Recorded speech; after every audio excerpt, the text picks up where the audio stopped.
বিরতির পরে স্বাগত জানাচ্ছি আবারও রয়্যাল টাইগার নাট্যযুদ্ধ পাওয়ার্ড বাই গোলমার্ক বিস্কুট। এবং এখন যথারীতি আজকের প্রথম নাটক ঝিনাইদহ জেলার নাটক।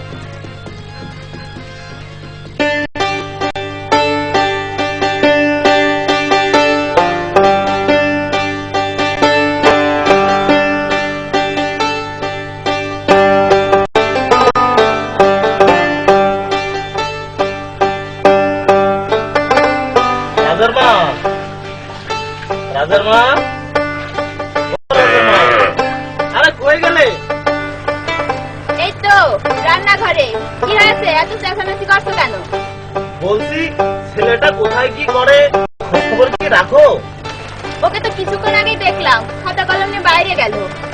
দেখো গিয়ে তোমার ছেলে কোন বাগানে বসে কি সব লেখালেখি করছে। কই গেলে না? যাচ্ছি তো, হাতের কাছে শেষ করেই যাচ্ছি।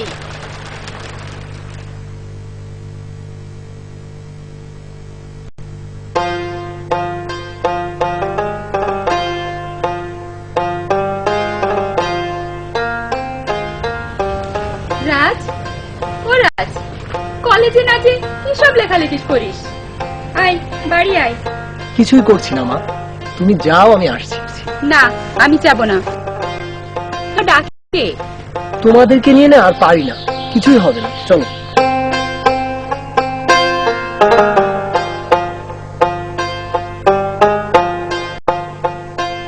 আজ আমি তোমাদের একটা নতুন অঙ্ক করাবো।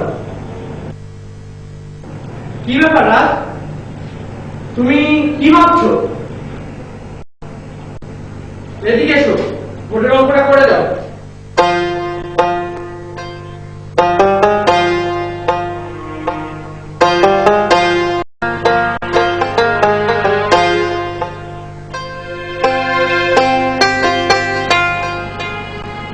যাও।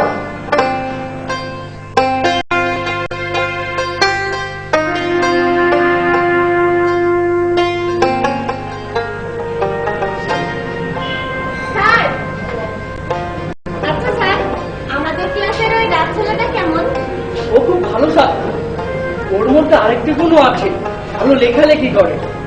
সাহিত্য রচনায় আমাদের কলেজে একবার প্রথম হয়েছিল, কিন্তু ছেলেটি সবসময় অন্যমনস্ক থাকে কেন জানি না। ও আচ্ছা স্যার, তাহলে আমি আসি। ঠিক আছে।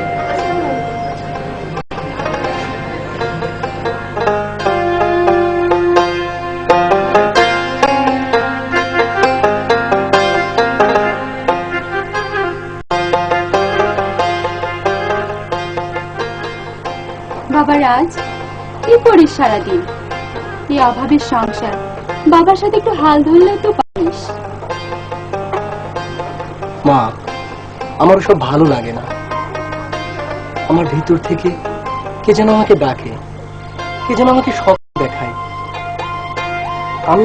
আমি এই লেখার মধ্য দিয়ে এই সমাজের পরিবর্তন করতে চাই মা।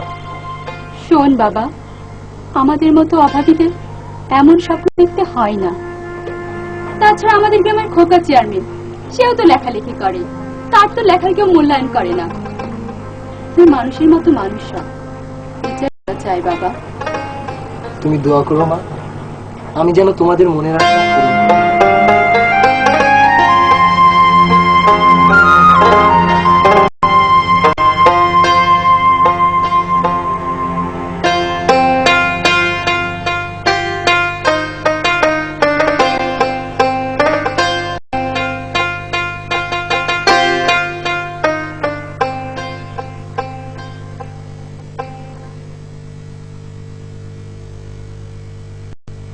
রাজ, তোমার সাথে একটু কথা বলতে পারি? কি কথা বলো? আমি তোমাকে অনেক পছন্দ করি, তোমাকে আমার খুব খুব ভালো লাগে। যদি কিছু মনে না করো তাহলে।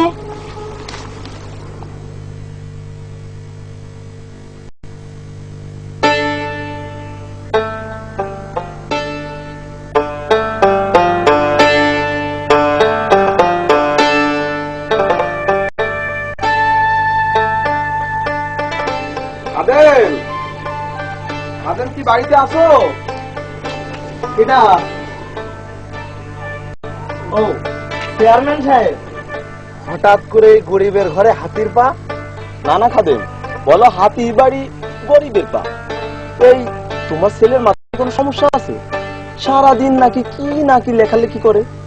হ চেয়ারম্যান সাহেব, ছেলেটার কি জানি হয়েছে কিছুই বুঝছি না। তুমি চিন্তা করো না, তোমার ছেলের যে কাগজপাতিগুলো আছে ওইগুলো তুমি আমার কাছে দিয়ে দাও, দেখবা সব ঠিক হয়ে গেছে। আরেকটা কাজ করো, ওই যে আমার বিলের ধারে 5 একর জমি আছে, ওইগুলো এখন থেকে তুমি চাষ করবা। তাই নাকি চেয়ারম্যান সাহেব? আচ্ছা আচ্ছা, একটুখানি দাঁড়ান, আমি কাগজপাতি গুলো নিয়ে আসি। হ্যাঁ আচ্ছা, যাও। এই যে চেয়ারম্যান সাহেব। আনছো? দাও দাও। এই তোমার সাথে বিকালে কথা হবে না, তুমি এসো। হ্যাঁ তাহলে গেলাম।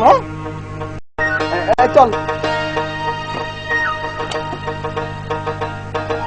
রাহেলা, রাহেলা গো, ও রাহেলা। বিসমিল্লাহির রহমানির রহিম। প্রিয় গ্রামবাসী, এখনই শুরু হবে কুতুবপুর ইউনিয়নের সুযোগ্য চেয়ারম্যান, জনমানব দরদি, জনগণের বন্ধু চেয়ারম্যানের সংবর্ধনা অনুষ্ঠান। আমাদের চেয়ারম্যান সাহেব বই লিখে জাতীয় পুরস্কার পাওয়ার জন্য আজকে এই সংবর্ধনা অনুষ্ঠানের আয়োজন করা হয়েছে। আমাকে বলতে দাও। প্রিয় এলাকাবাসী, আমি একটি সত্য ঘটনা বলতে চাই। যে সম্মানের জন্য আমার বাবাকে মনোনীত করা হয়েছে, সে এই সম্মানের যোগ্য নয়। আমার বাবা একজন প্রতারক। এই সম্মানের যোগ্য আমার বাবা নয়। এই সম্মানের অধিকারী আমাদের গ্রামের খাদিম চাচার ছেলের রাজ।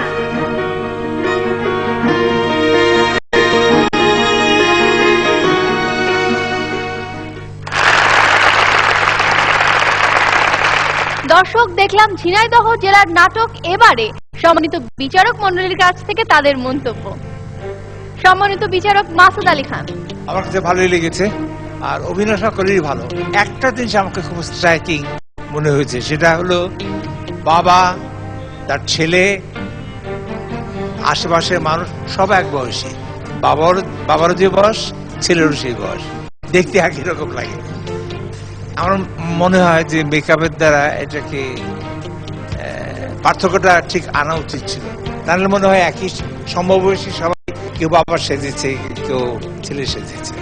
তবে এই অল্প সময়ে একটা নাটক উপস্থাপন করা আন করা ছেলেপেলে দিয়ে, এটা খুবই কঠিন কাজ, এবং নবী একটা অসাধ্য সাধন করেছে বলবো। সবাইকে আমার অভিনন্দন। সবাই নবীন, অভিনয় কিন্তু ওরকম মনে হয়নি, সবাই খুব পরিপক্ক অভিনয় করেছে, আমার খুব ভালো লেগেছে।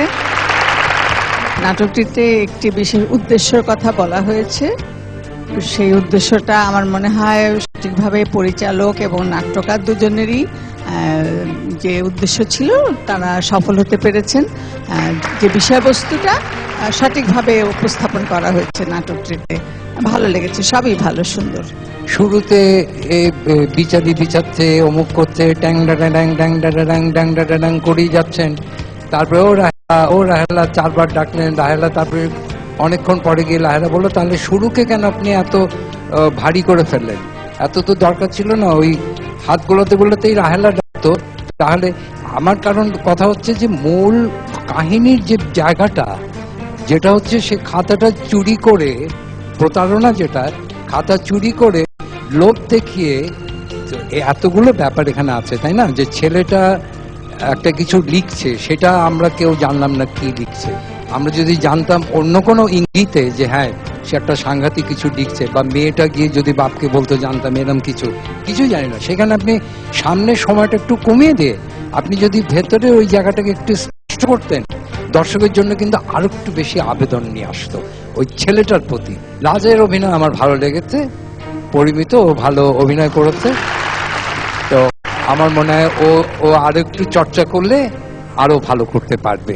বাবুর জন্য যেটা বলবো যে একটা নাটকে কিন্তু যেমন ধরা যাক, যদি আমি ফটোগ্রাফি করি এইটার, আমি কাউকে বাদ দিতে পারবো না। এই ফ্রেমে যারা আছে প্রত্যেককেই আমাকে আনতে হবে ফটোগ্রাফিতে। কিন্তু এই যদি পেন্টিং হয়, আমি যদি আঁকি, তাহলে আমি দুজনকে বাদ দিয়ে 3 জন এরকম করে আমি এঁকে নিতে পারবো, যাকে আমি ইচ্ছা তাকে এঁকে নিতে পারবো। তো নাটকটা কিন্তু আসলে পেন্টিং, আপনি একটা জীবন সম্পর্কে বলছেন, সেই জীবনটা কতটুকু নেবেন, কতটুকু নেবেন না, আর কতটুকু নিলে আপনার নাটকটি নাটক হয়ে উঠবে, পুরো জিনিসটা আপনি আনতে পারবেন। এই সিলেকশনে আপনাকে জিজ্ঞেস করে কি ঠিক আছে কিনা, আপনার কি মনে করেন? আমি যখন একজন নাট্যকার তখন আমার চোখ থাকতে হবে একজন শিল্পীর চোখ, এটাই বাস্তবতা। আমার মনে হয় যে এই কোনটুকু নেব পিক করা, চুজ করা, এই জায়গাটা বোধহয় আরেকটু খেয়াল রাখা উচিত ছিল, তাহলে নাটকটি আরো অনেক ভালো জায়গায় যেত। তবে আপনাদের সবাইকে অভিনন্দন, রাজ ভালো অভিনয় করেছেন, আপনাদের শুভকামনা করছি। ধন্যবাদ।